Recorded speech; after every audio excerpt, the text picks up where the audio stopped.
Sup everybody, this is Karak with ACG, and as always it's my continuing mission to bring you reviews and videos that aren't 2 minutes long or filled with sponsored bullcrap. And it's time, ladies and gentlemen, it's time to sit back and discuss my game of the year. And why should you be waiting for this, and why does it matter? It absolutely doesn't. Not at all. I'm not some media outlet with millions of viewers, and you certainly can and will feel different about my choice than your own. But you know what? That's okay. This is just my own thoughts of some of the games that I played this year, and ones that topped them all. As always, if you like the video, maybe subscribe. So without further ado, let's discuss Game of the Year.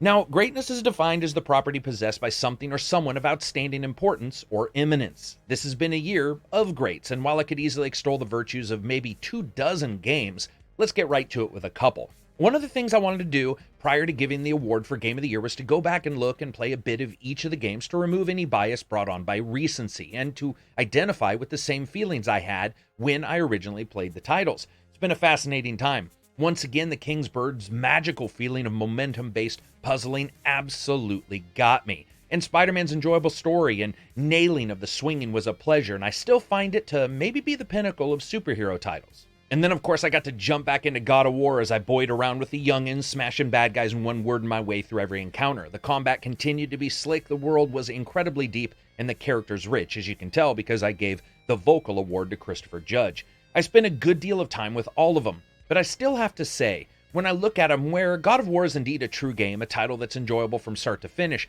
when I was done, and now when I returned again, I didn't feel much of the same fever dream kind of excitement nor desire to return to it that I expected. The impact of it was still incredibly deep. I then checked out Tetris Effect. Now, this is an excellent game I didn't get a chance to review, but it really is the purest form, and I'm sure that it'll be on a few lists of Game of the Year as a classic returns in a new skin and shows that good gameplay is the Tom Cruise of gaming. It just never friggin' ages. Forza Horizons is another one I got to jump back into, a racing game that I feel raises the bar on what a title in that style of racing can do and does. A title that both looks incredible but performs marvelously well, all the while changing up the game as each season gets closer to mimicking the Game of Thrones wintry Dangerland. This is a title that takes a deformation of tracks that we've seen lauded in many other titles and says, you know what, we can do that with the whole world though. We'll add in a huge number of people playing multiplayer and then let you drive around in groups, terrassing through cornfields like you have some kind of vendetta against vegetables. If you haven't got a chance, it's truly a good racing title you should check out. And then it was back to Hitman 2, a game so goddamn solid you might question if the atoms that make it up are some kind of new material. Every single playthrough of the missions rewarding you with new entries, exits, tricks, and trades, and of course allowing you to hunt down Sean Bean and kill him as an exclusive target. Hitman 2 nails it in a way the original attempted to, but never seemed exactly prepared for. Here, Hitman 2 shows up armed for the occasion with incredible gameplay, rewarding replay, and the hilarity of no one noticing a 6'7" dude trying to slip into a pair of leather rocker pants he stole from some singer he just knocked out like Ross from Friends. From there, I got to revisit Vampire. Now, this is a game that didn't take the world by storm, but for me had a tremendous story, unique gameplay, and a protagonist I consistently rooted for, all the while doing the goddamnedest things to everyone in that game. Then, of course, there was David Cage's magnum opus, Detroit Becomes Human, backed by incredible voice acting. And yes, I mean you, Clancy Brown, because I know you're somewhere sitting in a dressing room just waiting for me to say your name. But let's not forget Assassin's Creed Odyssey, a bit Origins, but a bit bigger and a bit better with RPG elements and finger pushing so heavily on the pulse of fun that it could have cut off the blood to its digital brain. Unfortunately held back by a couple issues here and there, it does show the magic of what could happen in a future for that series. Then I decided to revisit Yakuza Kiwami 2, a little neighborhood simulator that could astound me with its tight gameplay and incredible world, and once again a protagonist I felt stuck with me after I turned the game off and for a long period of time. But for me, there is only one true great, and that is of course A Way Out. Who am I kidding? It's not that game, but man, would have that have got the comments going, and I just think that it deserves an honorable mention. A Way Out was a great title, and it was a title that allowed for 2 people to play for the price of 1, which was always cool. But no, really, the award for me, for sure, goes to Red Dead Redemption 2. Red Dead got me, and I'm not going to dally around about it. It wins for a variety of reasons. While Red Dead is a huge sprawling world and an experience like no other, where open world got its chocolate and a bit of Simulator Light's peanut butter, it's something unique even beyond that. It makes a game out of not only the activities you're a part of, but also the spaces in between. And its understanding of narrative and gameplay negative space really can't be denied, even if it's not your type of title. The game unashamedly says, you know what, you're going to sit through the same animation you may not like, or some moment where two people talk and you're next in line. And in that way, it reminds me of a simulation game where, say, you're sitting inside of a cockpit and you go through a checklist in order. Yes, maybe in this game it's a very truncated one, but its attempt at the very least to feel a bit like a cowboy simulator worked.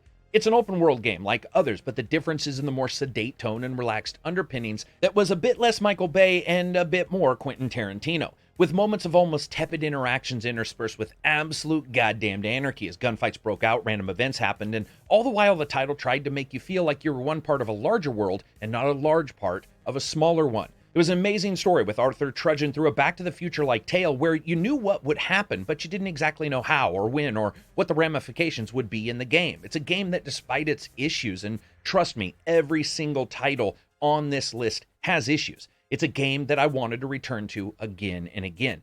To me, a game of the year is not only one that's as fun as it can possibly be as a game to play, but one that sticks with you and simply refuses to let go. And beyond all the others, Red Dead Redemption 2 was that for me. A complete combination of character, colorful world, and a coupling of gameplay directly into the moments where other games would feel some kind of self-consciousness with a lack of activity, sort of like a Far Cry game would just randomly spawn a bear while you're fishing because there's not a chance a gamer can't stand like 5 seconds without some kind of gun battle occurring.